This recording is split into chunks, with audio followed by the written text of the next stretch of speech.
The emergency beacon screamed across the void of space, its desperate signal cutting through the cosmic silence like a blade through flesh. Commander Zyaxtala of the Galactic Council's Emergency Response Fleet received the transmission with growing dread as the automated message played through her ship's communication system. This is Research Station Kethvar 7. We have lost contact with our Apex Predator observation team. The Vorthack cubs under study have vanished from their containment facility. Repeat, 3 juvenile Vorthack specimens are missing from secure containment. This is a code black emergency. Any ships in the sector, please respond immediately. Zyaxtala's forearms trembled as she processed the implications. Vorthack were not just any predator species. They were the apex hunters of the known galaxy, creatures so perfectly evolved for killing that even their young could tear apart a fully armed squad of galactic peacekeepers.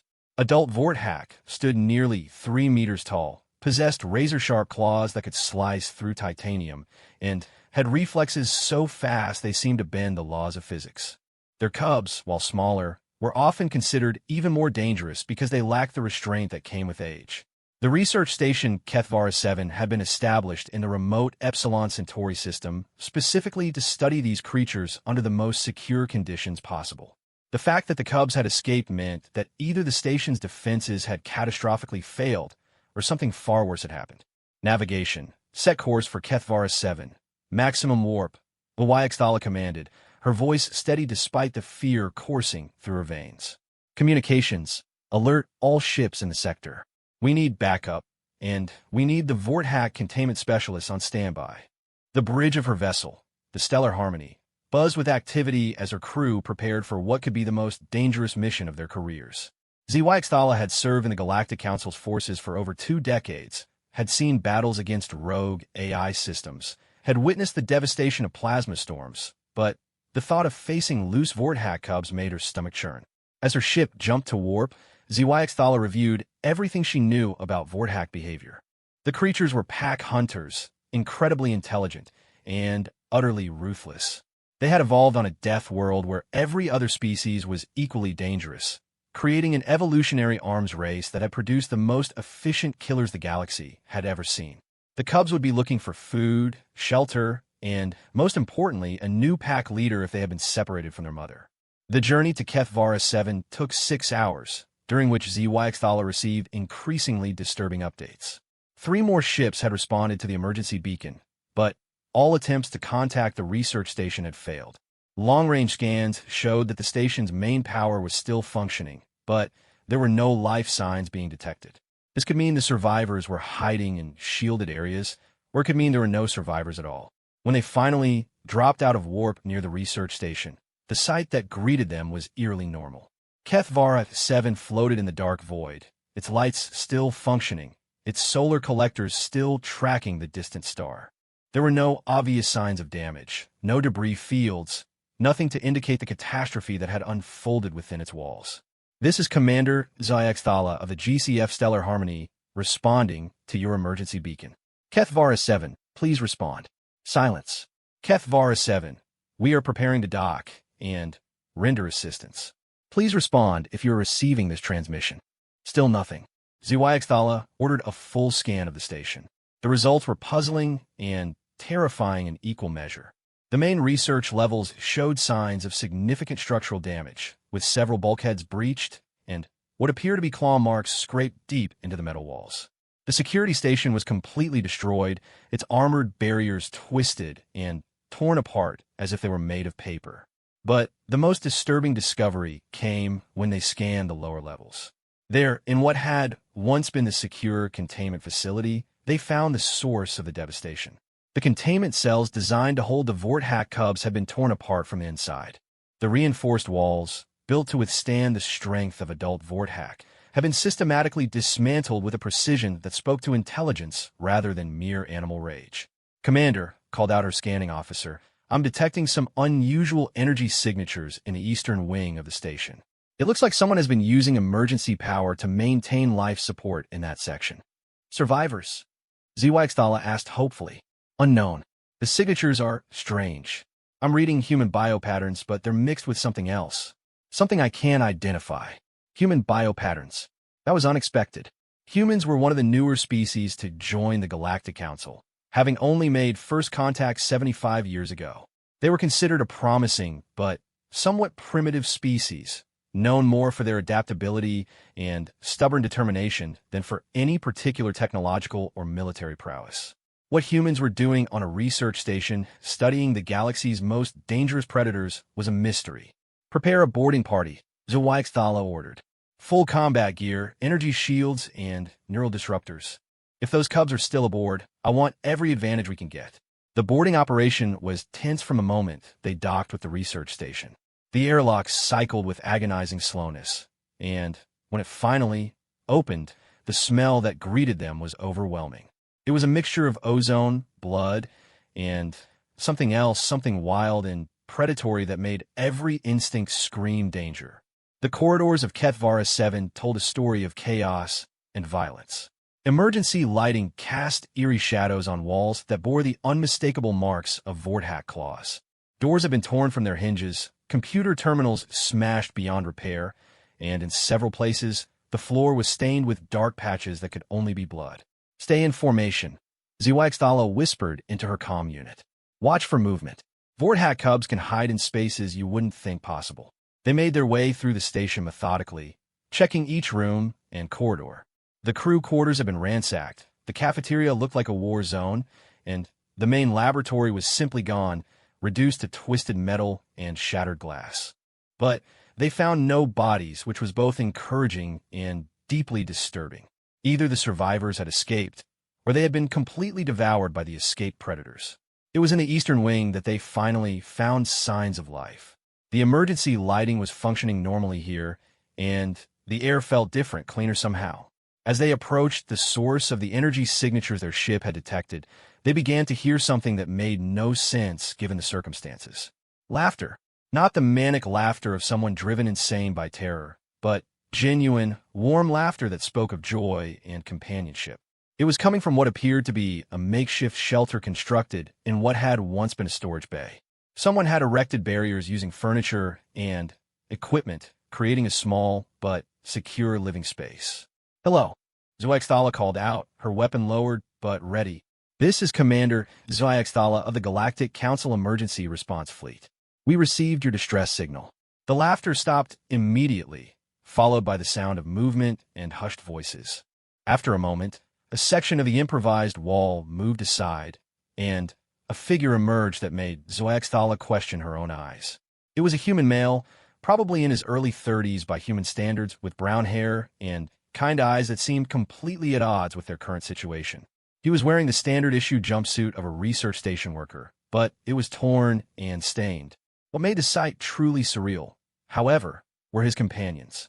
Perched on his shoulders were two of the missing Vorthack cubs, the predators that had torn apart a research station, that had instilled terror in the hearts of galactic peacekeepers, were sitting calmly on the human shoulders like oversized house cats. One was grooming itself with a paw, while the other appeared to be purring. "Oh, thank goodness you're here," the human said, his voice carrying a relief so genuine it was almost painful to hear. "I was starting to worry we might be stuck here forever. I'm Dr. Markus Webb, Xenobiological Specialist. These are Fawn and Claw, and..." He looked around. "Where's Shadow?" "Oh, there she is." A third Vorthack cub poked its head out from behind a pile of supplies, regarded the armed boarding party with what could only be described as curiosity, then bounded over to join her siblings on the human shoulders. The sight of 3 apex predator cubs using a human as a living playground was so absurd that for a moment, Zhuaixtala forgot how to speak. "Dr. Webb," she finally managed, "are you injured? Are there other survivors?" The human's expression grew somber. "I'm fine, physically, but I'm afraid I'm the only one left." When the containment breach happened, most of the staff tried to evacuate to the emergency shuttles. The cubs were terrified and confused, and they reacted as any frightened animal would. By the time I managed to calm them down, it was too late for the others. "You calm them down?" Zhuaixtala's tactical officer interjected, his disbelief evident. "These are Vorthack cubs. They're among the most dangerous predators in the known galaxy." Dr. Webb shrugged, an action that made the cubs adjust their positions on his shoulders with practiced ease. "They're also babies who were separated from their mother and placed in a terrifying, sterile environment. All they needed was someone to show them kindness and understanding. Kindness and understanding, the Wyxthala repeated slowly.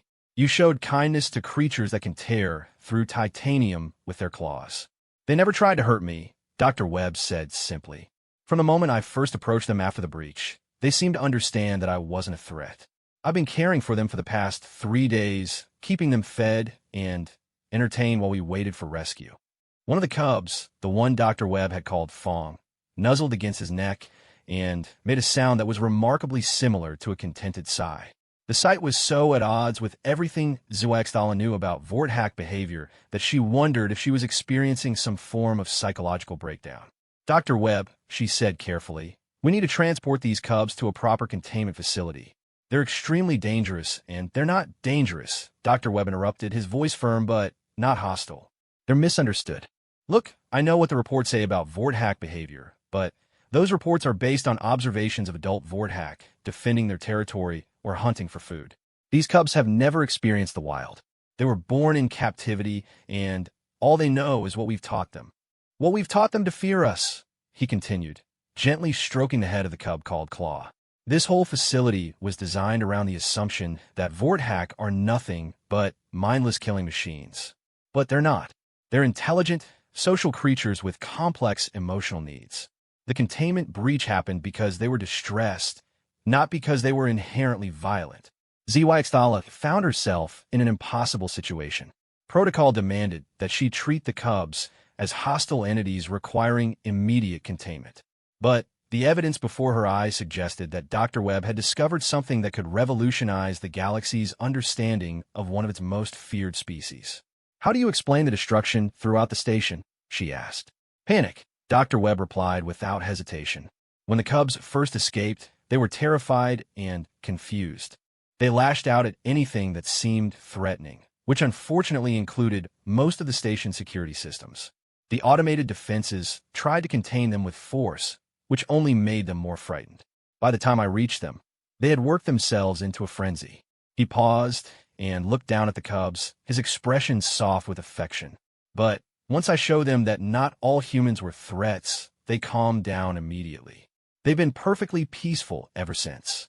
As if to demonstrate his point, Shadow leaped down from his shoulder and approached Wyxthala with what appeared to be curiosity. The young Vorthack stopped just outside arm's reach and tilted her head, studying the alien commander with intelligent golden eyes. Every instinct Wyxthala possessed screamed at her to retreat, to call for immediate backup, to treat this situation as the deadly threat it appeared to be. But as she looked into those golden eyes, she saw something that reports and scientific studies had never mentioned. Intelligence, yes, but also a desire for connection, for understanding. She likes you, Dr. Webb said softly. Vorthack are excellent judges of character. They can sense fear, hostility, aggression, but they can also sense compassion. Shadow took another step closer, then sat down in a posture that was clearly non-threatening. After a moment's hesitation, Wyxthala lowered her weapon completely and knelt down to the cub's level. Hello, Shadow, she said quietly. The young Vorthack made a soft sound that might have been a greeting and extended one massive paw. Wyxthala, acting on instinct rather than protocol, reached out and gently touched it. The moment of contact changed everything. Through that simple touch, Wyxthala felt something she had never expected from a member of the galaxy's most feared predator species. Trust. Remarkable, she whispered. They just needed someone to give them a chance, Dr. Webb said. Someone to see past the reports and the fear and the assumptions. They needed someone to treat them like the intelligent, emotional beings they actually are. As Wyxthala continued her unprecedented interaction with Shadow, she realized that this situation was far more complex than a simple containment breach. Dr. Webb had apparently achieved what decades of xenobiological research had deemed impossible: peaceful coexistence with Vorthack. But as she looked around at the destruction that surrounded their small oasis of calm, she also realized that the wider galaxy was not ready for this revelation. The fear of Vorthack was too deeply ingrained, the assumptions too firmly established. If she reported what she had found here, the cubs would likely be destroyed as a precautionary measure, and Dr. Webb's discoveries would be buried in classified files. Dr. Webb, she said finally, what exactly do you propose we do now? Dr. Marcus Webb looked directly into Commander Zextala's eyes, his expression serious but determined. "We protect them," he said simply, "and we prove to the galaxy that everything they think they know about Vorthak is wrong." The weight of that statement hung in the air like a challenge to the natural order of things. Zextala felt her world tilting on its axis as she processed the implications. For over 3 centuries, the Galactic Council had maintained strict protocols regarding Vorthak encounters. The species was classified as Extinction Priority Alpha, meaning that any Vorthak found outside their homeworld was to be eliminated immediately for the safety of all other species. "Dr. Webb," she said carefully, "what you're suggesting goes against every safety protocol in the Galactic Charter. These creatures are babies," Dr. Webb interrupted gently. "Look at them. Really look at them."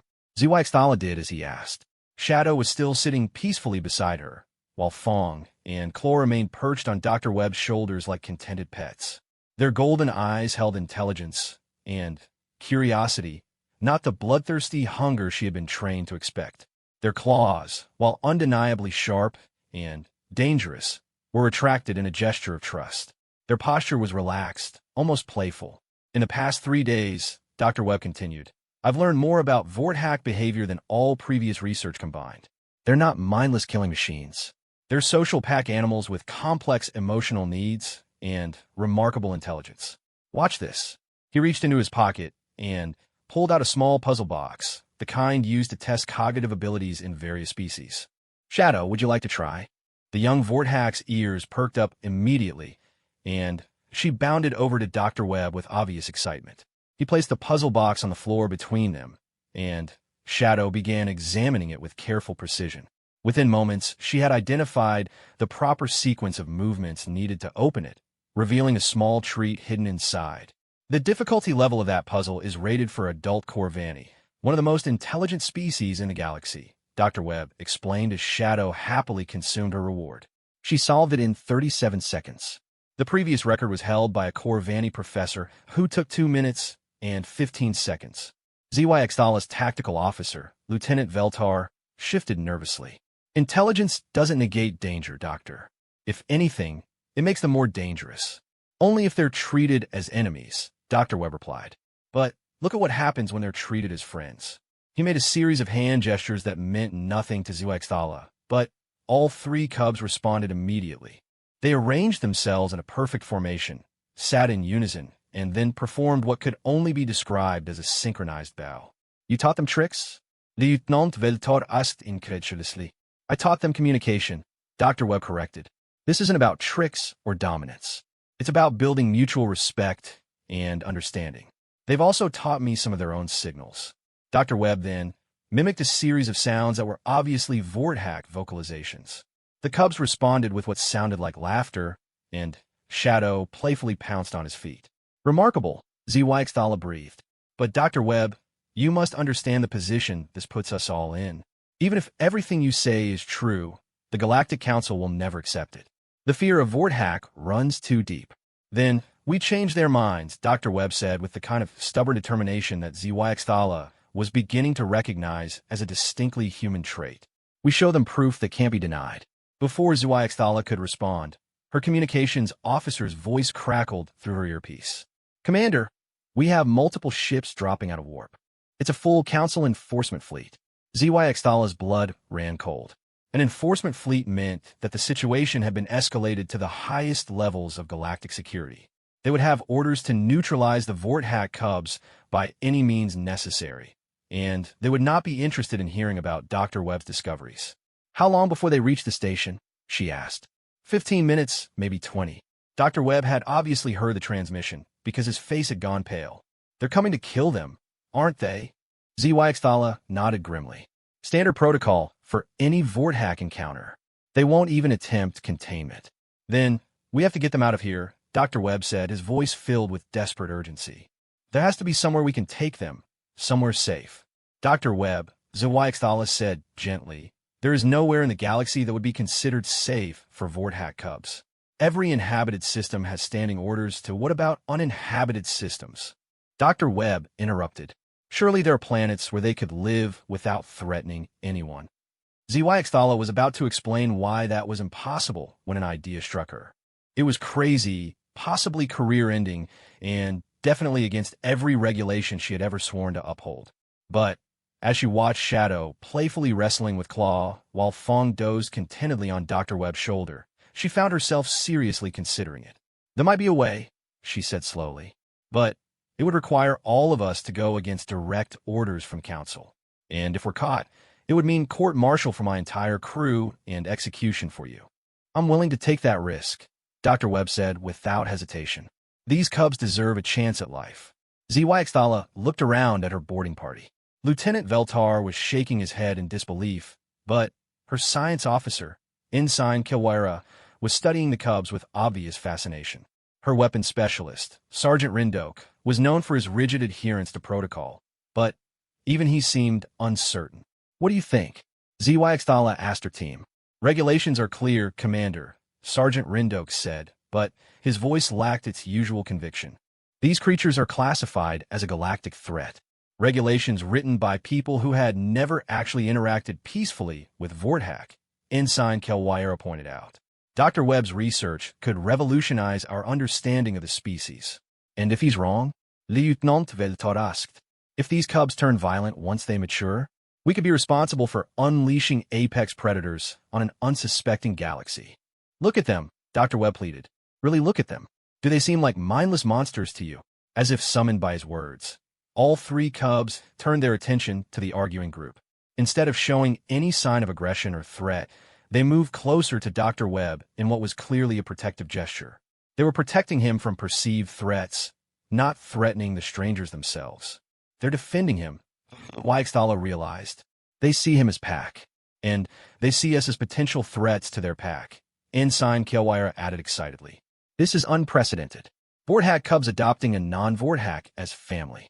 It could still be dangerous, Lieutenant Veltar argued, but his protests were growing weaker. ZYXThala made her decision. We're taking them with us, she announced. All of them, including Dr. Webb. Commander, that's Sergeant Rindok began. A direct violation of orders, ZYXThala finished. I know, but sometimes doing the right thing and following orders aren't the same thing. Dr. Webb looked stunned. You're willing to risk your career for them? I'm willing to risk my career for the chance that you're right, ZYXThala corrected. Because if you are, then the galaxy needs to know the truth about Vorthak. And if you're wrong, we'll deal with that if it happens, Dr. Webb said firmly. But I know I'm not wrong. The next few minutes were a frantic rush of activity.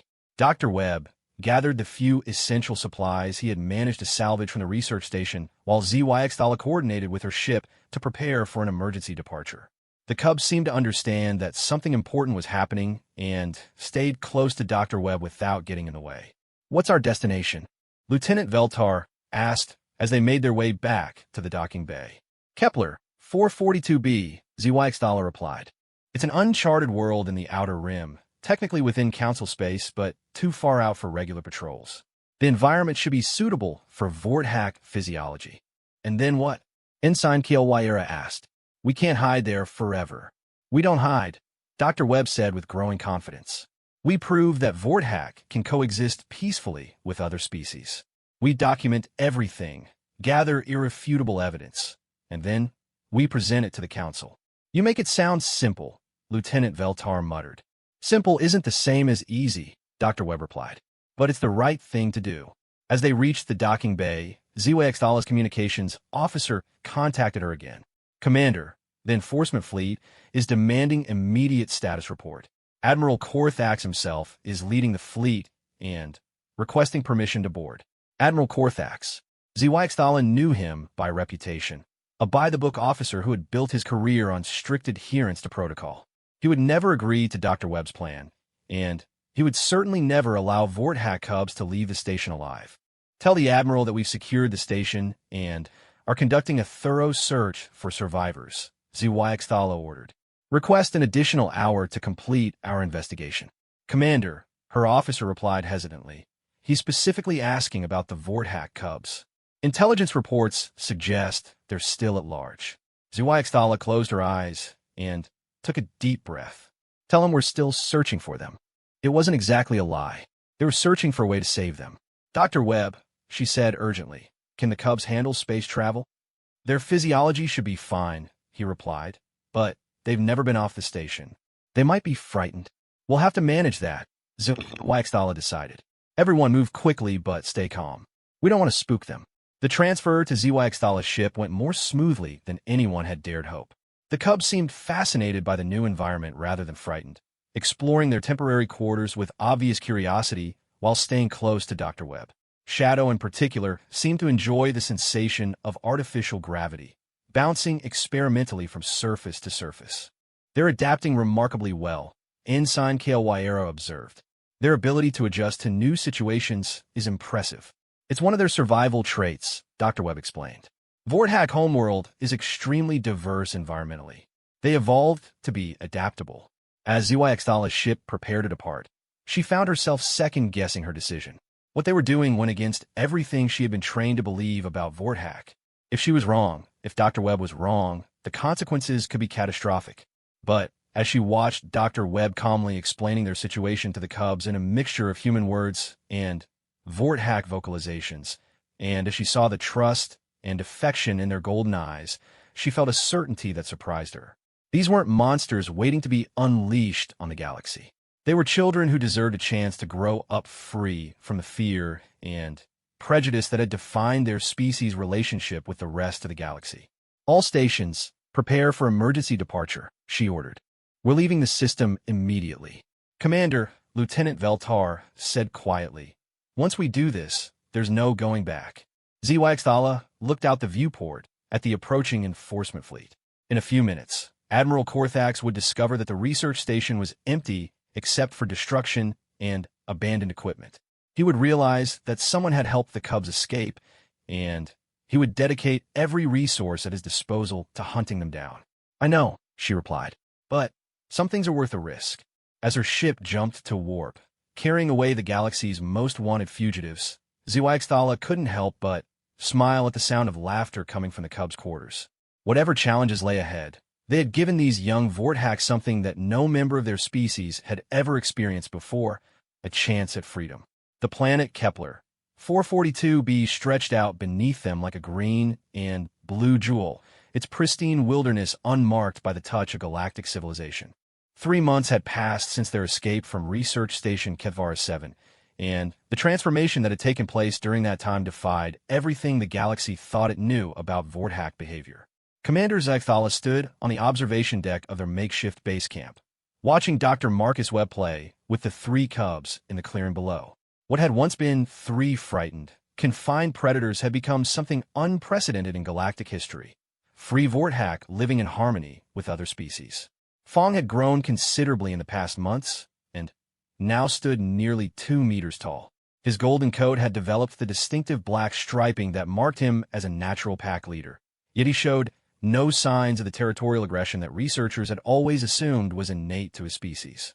Instead, he spent his time exploring the forests around their camp, always returning to share his discoveries with the others. Claw had proven herself to be the most intellectually curious of the 3. She had learned to operate several pieces of their communication equipment and had even begun attempting to reproduce human writing with her claws. Dr.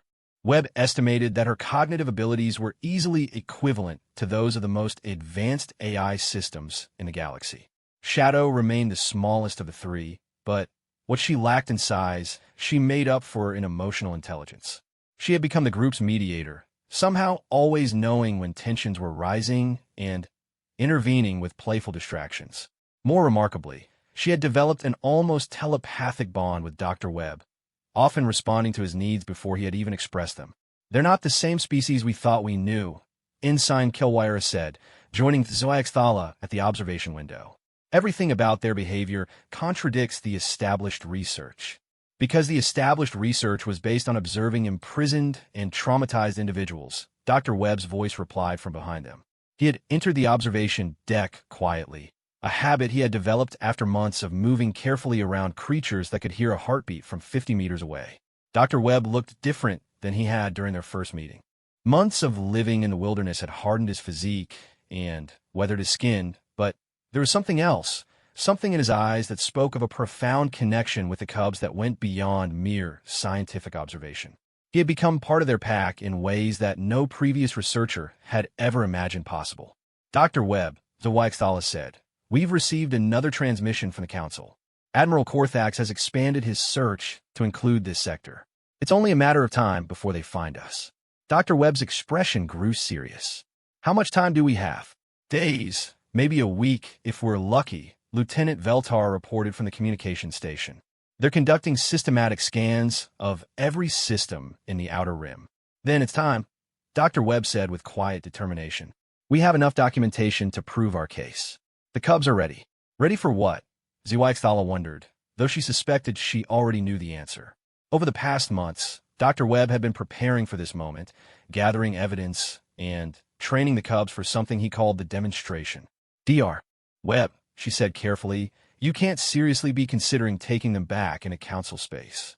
"Not just council space," Dr. Webb replied. "I want to take them to the galactic capital. I want the entire council to see what these Cubs have become." The suggestion was so audacious that it took HFY's breath away. The galactic capital was the most heavily defended location in known space, surrounded by military installations and protected by energy shields that could repel entire fleets. More importantly, it was the one place in the galaxy where Vorthak were most definitely not welcome. "That's suicide," Lieutenant Veltar said flatly. "The moment their sensors detect Vorthak biosignatures, the planetary defenses will activate. They'll destroy your ship before you even reach orbit." "Not if we announce our intentions beforehand," Dr. Webb said. "Not if we force them to watch us approach peacefully." "And what makes you think they'll agree to watch rather than simply shooting us down?" Sergeant Rindok asked. Dr. Webb smiled, and for the first time since HFY had known him, it was a smile with teeth. "Because we're going to give them something they've never had before, a live demonstration of human Vorthak cooperation broadcast across the entire galactic communication network." The plan that Dr. Webb outlined was simultaneously brilliant and completely insane. Rather than trying to sneak the Cubs past Council security, he wanted to announce their arrival openly. He would transmit evidence of the Cubs' peaceful behavior to every major news network in the galaxy, creating a public spectacle that the Council couldn't simply cover up or deny. "Public opinion has always been shaped by fear of the unknown," Dr. Webb explained as he showed them footage he had compiled over the past months. "But what happens when the unknown becomes familiar? When people see Vorthak Cubs playing, learning, showing affection?" The footage was indeed remarkable. It showed the Cubs engaging in behaviors that no galactic citizen had ever imagined possible. Fong gently carrying injured forest creatures to Dr. Webb for medical attention. Claw working alongside Ensign HFY to repair damaged equipment. Shadow sharing her food with a family of local creatures that had been displaced by a storm. "This is propaganda," Lieutenant Veltar said, though his voice lacked conviction. "This is truth," Dr. Webb replied firmly. "Everything in those recordings happened naturally. We didn't stage any of it or encourage specific behaviors. This is simply what Vorthak do when they're raised with love instead of fear." "But will the galaxy believe it?" HFY asked. "They'll have to," Dr. Webb said, "because we're going to prove it in front of witnesses who can't be dismissed or discredited." The next few days were spent in frantic preparation. Dr. Webb worked with the Cubs to ensure they were comfortable with the idea of space travel and crowds of strangers. HFY coordinated with sympathetic contacts throughout the galaxy to ensure their message would be broadcast as widely as possible. Even Lieutenant Veltar, despite his reservations, helped prepare the technical equipment they would need. But it was Ensign HFY who made the suggestion that transformed their plan from desperate gamble to genuine hope. "What if we don't go alone?" she asked during one of their planning sessions. "What if we bring other species with us? Representatives from different worlds who can witness the Cubs' behavior firsthand." Dr. Webb's eyes lit up. Credible witnesses from across the galaxy. People whose testimony can't be dismissed as human bias or propaganda. "I have contacts," HFY said thoughtfully. "Scientists, diplomats, even some military officers who might be willing to risk their careers for the truth. The more diverse our group of witnesses, the stronger our case becomes," Dr. Webb agreed. "We need representatives from species that have traditionally been most afraid of Vorthak." Within a week, they had assembled an unprecedented coalition. Dr. Yinthali, a Corvani xenobiologist whose research had shaped much of the galaxy's understanding of predator behavior. Captain Solrix of the Hegemony Defense Force, a military officer known for his tactical brilliance and absolute honesty. Even Ambassador HFY Nexus of the Trade Federation, one of the most influential diplomats in the galaxy, had agreed to witness their demonstration. Each visitor to their camp had arrived skeptical and left converted. Dr. Yentali spent 3 days observing the Cubs' problem-solving abilities and declared them the most remarkable cognitive specimens I have ever encountered. Captain Solrix, after watching Fong protect a group of smaller forest creatures from a predator, stated that the Cubs showed tactical awareness and protective instincts that exceed those of many trained soldiers. But it was Ambassador Nexus's reaction that convinced the HFY their plan might actually succeed. The seasoned diplomat, known throughout the galaxy for her emotional control, had openly wept when Shadow brought her an injured bird to heal. "This changes everything," the ambassador had whispered. "If the galaxy knew what I've seen here, help us show them," Dr. Webb had replied. Now, as their small fleet prepared to depart Kepler 442b for the galactic capital, HFY found herself amazed by what they had accomplished. What had begun as a desperate rescue mission had evolved into something that could reshape the galaxy's understanding of one of its most feared species. "Are you ready for this?" she asked Dr. Webb as they watched the Cubs board their transport ship. "I've been ready since the moment I first realized they were just scared children," he replied. "The question is whether the galaxy is ready for the truth." The Cubs themselves seemed to understand the importance of what they were about to do. They moved with unusual solemnity as they took their positions aboard the ship, though Shadow couldn't resist one last playful pounce at Dr. Webb before settling into her safety harness. "You know," Ensign Kelwero observed, "if this works, they'll be the most famous Vort hack in galactic history." "And if it doesn't work?" Lieutenant Veltar asked. Dr. Webb looked out at the peaceful world they were leaving behind, then at the 3 Cubs who had trusted him with their lives and their future. "Then, at least they'll have known freedom," he said quietly. "At least they'll have known what it feels like to be loved instead of feared." As their ships jumped to warp space for the journey to the galactic capital, HFY couldn't help but feel that they were carrying more than just 3 Vorthack Cubs. They were carrying the hopes of every species that had ever been misunderstood, every creature that had ever been judged by fear rather than evidence. The galaxy was about to learn that sometimes the most dangerous assumption is the one you never question. But first, they had to survive what would undoubtedly be the most scrutinized arrival in galactic history.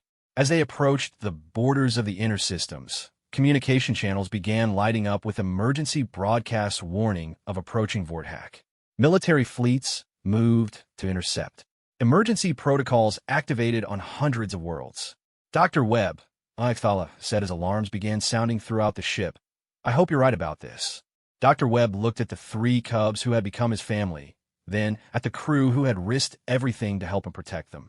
"So do I," he replied. "So do I." The galactic capital's orbital defense grid lit up like a constellation of angry stars as their small fleet approached the inner system.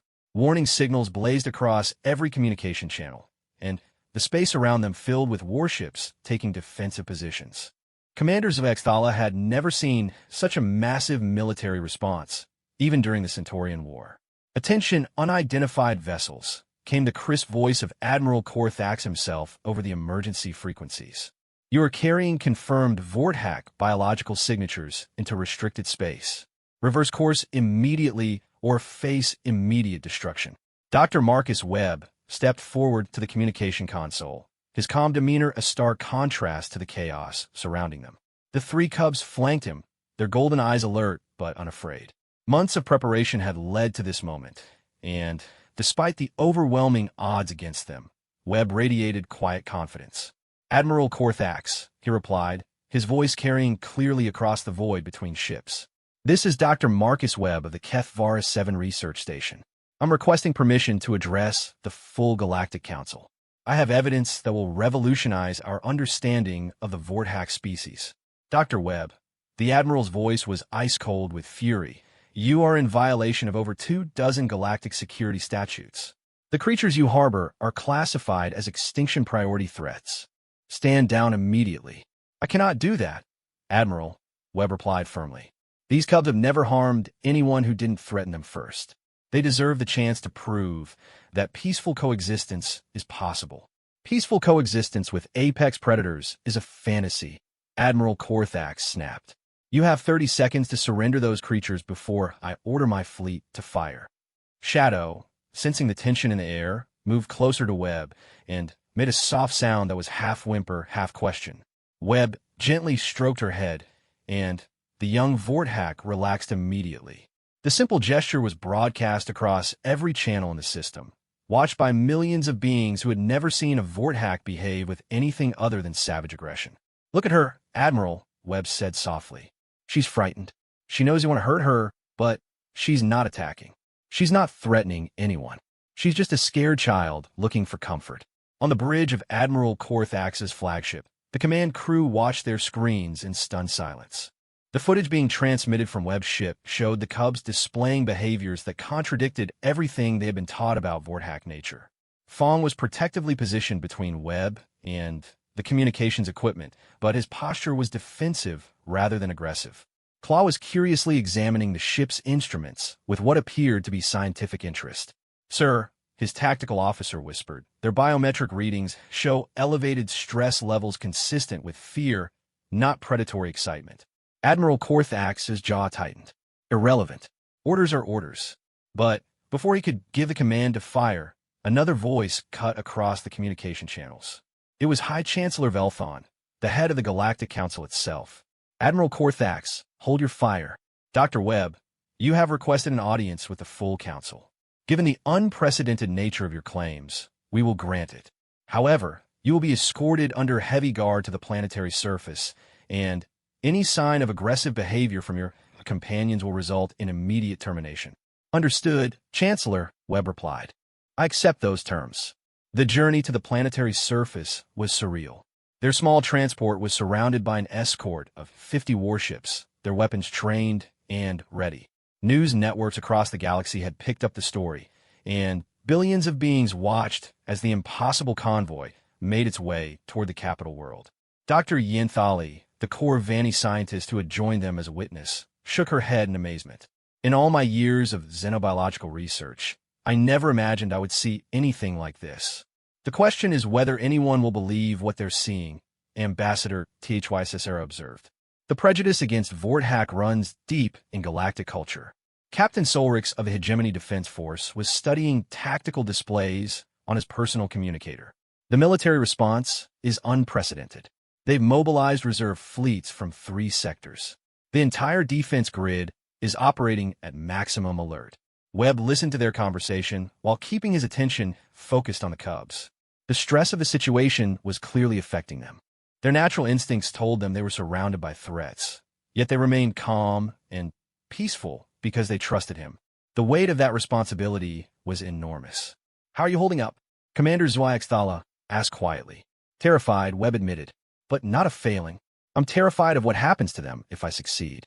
The galaxy isn't ready for this kind of change.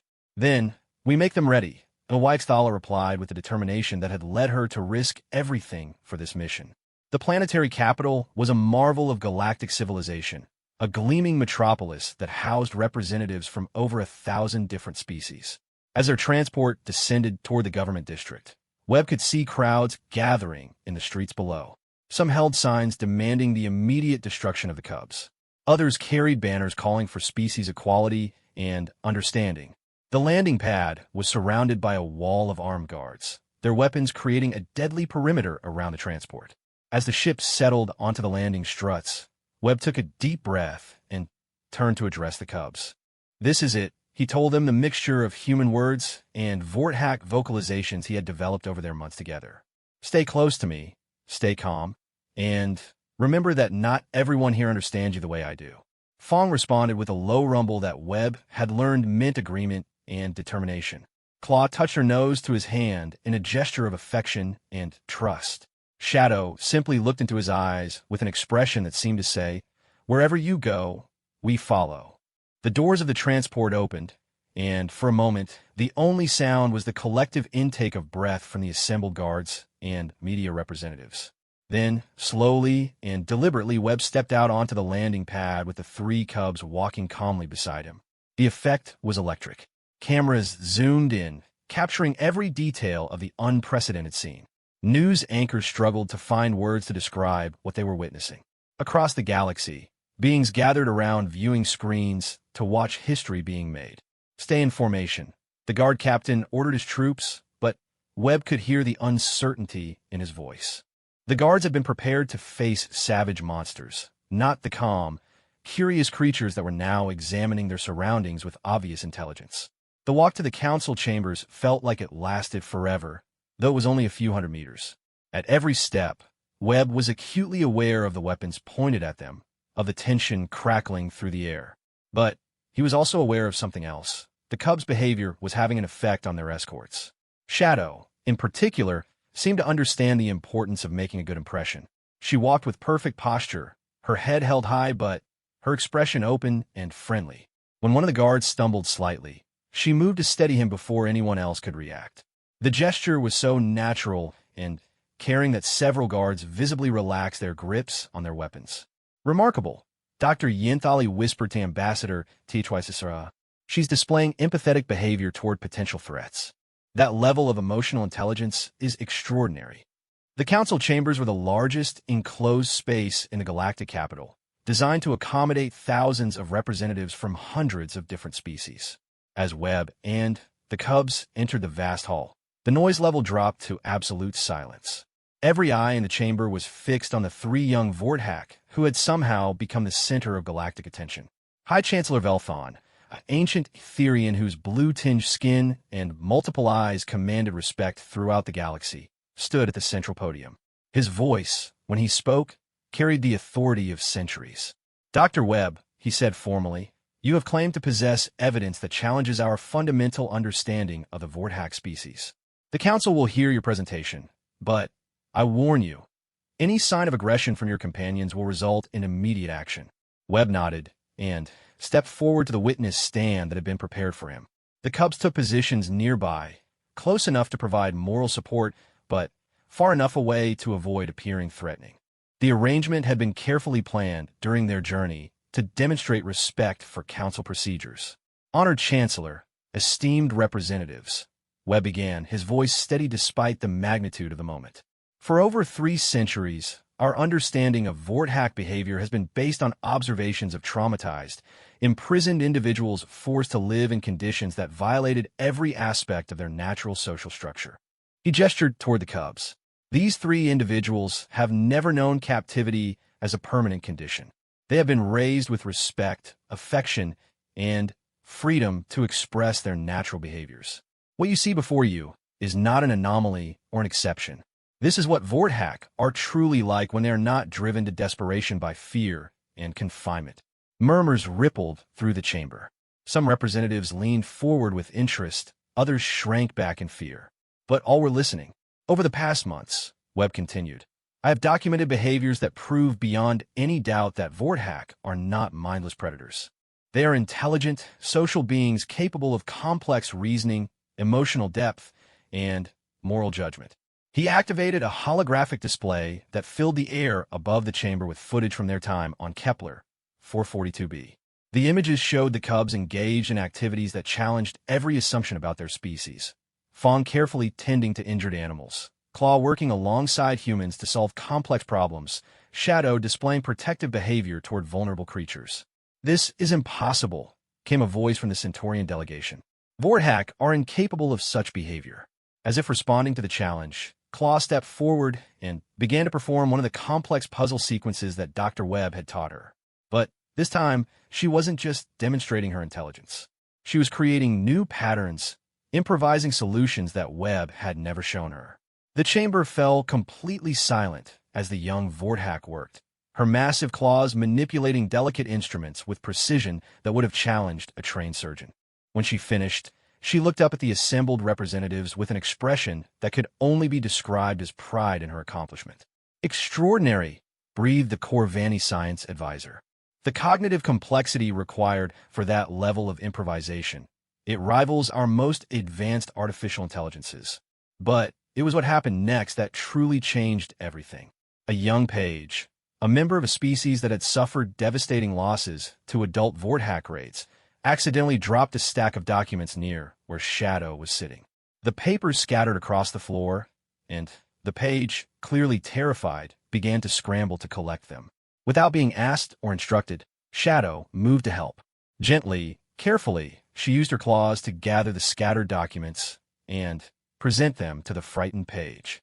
But, more than that, she seemed to sense the young being's fear and began to make soft, soothing sounds that Webb recognized as the Vorthack equivalent of a lullaby. The page, tears in her eyes, reached out tentatively and touched Shadow's massive paw. In that moment, witnessed by thousands of representatives and broadcast across the galaxy, a member of a species that had lost family to Vorthack attacks made physical contact with one of the apex predators and found not violence but gentleness. This is what they could be, Webb said into the stunned silence. This is what they are when we treat them as individuals rather than monsters. The choice we face today isn't just about these 3 cubs. It's about whether we choose understanding over fear, hope over hatred.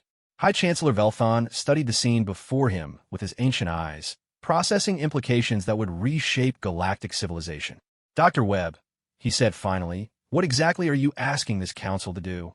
Dr. Marcus Webb stood before the assembled representatives of the galaxy, 3 young Vorthack cubs at his side, and spoke words that would echo through history. I'm asking you to give them the same right that every sentient species in the galaxy enjoys, he said, his voice carrying clearly through the vast chamber. The right to be judged as individuals rather than condemned for the actions of their species. The right to live free from persecution based on prejudice and fear. High Chancellor Velthon's multiple eyes studied the cubs intently. Fong stood with quiet dignity, his golden eyes alert but non-threatening. Claw was examining the architectural details of the chamber with obvious intellectual curiosity. Shadow remained close to Webb, her posture protective but peaceful. You speak of rights, the Chancellor said slowly, but rights come with responsibilities. How can we be certain that these individuals, as they mature, will not revert to the violent behaviors that have made their species the most feared in the galaxy? Before Webb could answer, Ambassador T-Twicer stepped forward from the witness section. Honored Chancellor, if I may address the Council. The Chancellor nodded, and the respected diplomat moved to the witness stand with the authority of decades of galactic service. I spent the past week observing these cubs in their natural social environment, she began. What I witnessed challenged every assumption I held about Vorthack nature. These individuals demonstrated not only intelligence and emotional depth, but moral reasoning that exceeds that of many adult members of supposedly civilized species. She gestured toward Shadow, who had resumed helping the young page organize documents. That cub is currently displaying more empathy and consideration than I've seen in some council sessions. Laughter rippled through parts of the chamber, but it was nervous laughter, the kind that comes when people realize their fundamental assumptions are being challenged. Dr. Yinthali rose from her seat. If I may add my observations as a xenobiologist, she said, the behavioral patterns exhibited by these cubs are consistent with highly developed social intelligence. They understand complex social hierarchies, respond appropriately to emotional cues, and demonstrate the capacity for moral reasoning. In my professional opinion, they represent the most remarkable example of interspecies adaptation I have ever documented.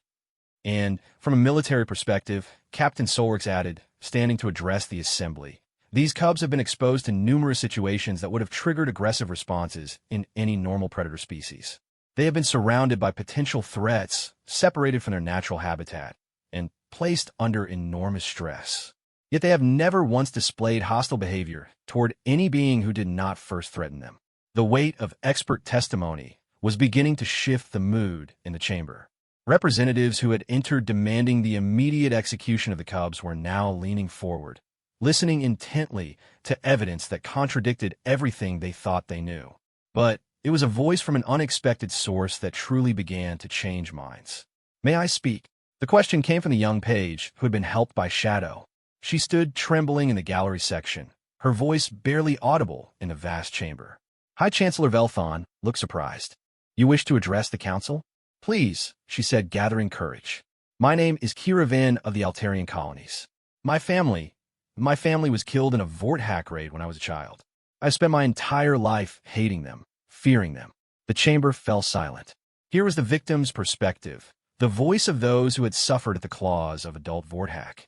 But this one, Kira Van continued, looking at Shadow with wonder. When I was frightened and crying, she helped me. She comforted me. She showed me more kindness in 5 minutes than I have received from some members of my own species.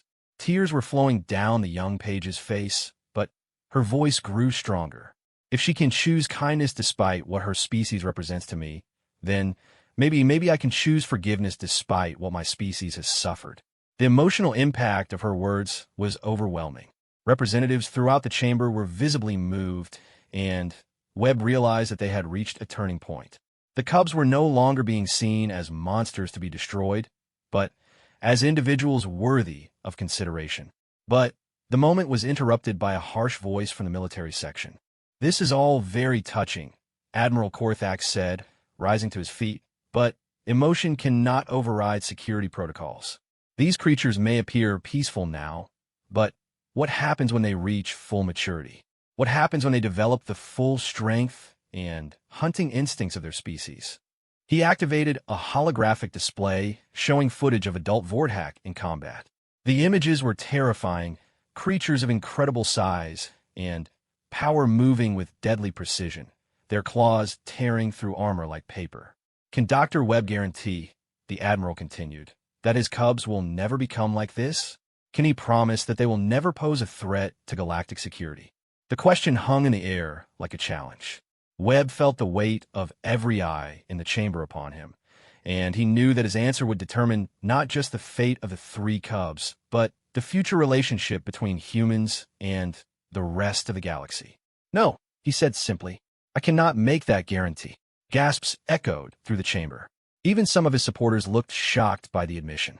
But Webb continued, raising his voice to carry over the reaction.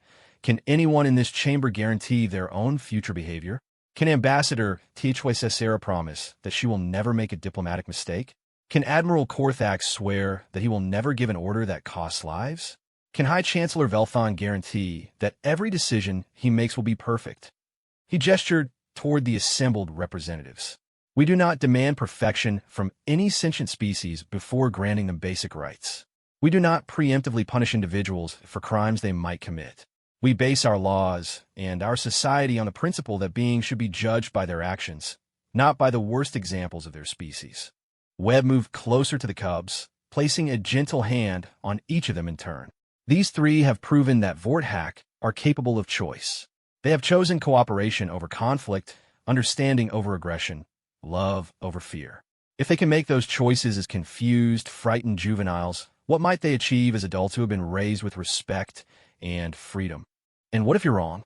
Admiral Korthax demanded. "What if this is all an elaborate deception?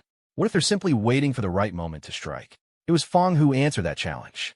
The largest of the cubs stepped forward, looked directly at Admiral Korthax, and slowly, deliberately extended his claws. The gesture sent a wave of tension through the chamber as guards raised their weapons. But instead of attacking, Fong used his extended claws to carefully trace patterns in the air. To Webb's amazement, he was reproducing the mathematical symbols that Dr. Yinthali had been teaching him during their journey. He was demonstrating his intelligence, his capacity for learning, his desire to communicate rather than destroy. When he finished, Fong retracted his claws and sat down in a posture of submission, looking up at the Admiral with what could only be described as hope. "Remarkable," Dr. Yinthali whispered. "He understands that his claws are perceived as threats, so he used them to create something beautiful instead." Admiral Korthax stared at the young Vorthak for a long moment, his expression unreadable. Finally, he spoke.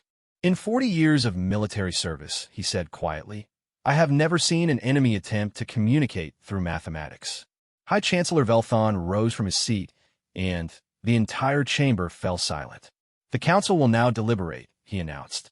"All witnesses and observers will be escorted to waiting areas while we discuss this unprecedented situation." The next 3 hours were the longest of Webb's life. He and the cubs were taken to a secure holding area where they waited under heavy guard. The cubs seemed to understand the gravity of the situation and remained close to Webb, offering him the comfort of their presence while he wrestled with doubt and fear. "What if we've made a mistake?" he asked Commander Zwayakthala during one particularly dark moment. "What if exposing them like this just makes them targets for every fanatic in the galaxy who believes Vorthak should be extinct? Then we protect them," The Wyxthala replied firmly. No matter what the council decides, we don't abandon them now. Ambassador HFY Nexus nodded in agreement. The galaxy has seen what these cubs are capable of. Even if the formal decision goes against us, we've planted seeds that will grow. Change doesn't always happen immediately, but it does happen. When they were finally called back to the chamber, Webb's heart was pounding so hard he was certain everyone could hear it. The cubs sensed his nervousness and pressed closer to him, offering what comfort they could. High Chancellor Velthon stood at the central podium, his ancient eyes reflecting the weight of the decision he was about to announce. The Galactic Council has reached a decision regarding the status of the three Vorthack individuals known as Fong, Claw, and Shadow. He began formally. By a vote of 647 to 312, with 41 abstentions, the Council grants these individuals provisional citizenship status within the Galactic Commonwealth. The chamber erupted in chaos. Cheers mixed with angry shouts as representatives reacted to the historic decision. Webb felt his knees go weak with relief, but the Chancellor wasn't finished. However, Velthon continued, raising his voice over the commotion. This status comes with specific conditions. These individuals will remain under the supervision of Dr. Marcus Webb and a specially appointed oversight committee. They will be required to undergo regular behavioral assessments, and any sign of aggressive development will result in immediate review of their status. Furthermore, the Chancellor added, this decision applies only to these three specific individuals. It does not change the current classification of the Vorthack species as a whole, nor does it alter existing protocols for dealing with wild Vorthack populations. Webb understood. It was a compromise, a first step rather than a complete victory. But it was more than he had dared hope for when they began this journey. Dr. Webb, the Chancellor addressed him directly. You have convinced this council that individual Vorthack may be capable of peaceful coexistence with other species. The responsibility for proving that this decision was correct now rests with you and your companions. Webb looked down at the three cubs who had become his family, then up at the assembled representatives of the galaxy. We understand the responsibility, Chancellor, and we accept it gladly. As they left the council chambers, Webb was mobbed by reporters and well-wishers. The cubs handled the attention with remarkable grace, allowing themselves to be photographed while maintaining the calm dignity they had displayed throughout the proceedings. But the moment that meant the most to Webb came when young Kiravan approached them in the corridor outside the chamber.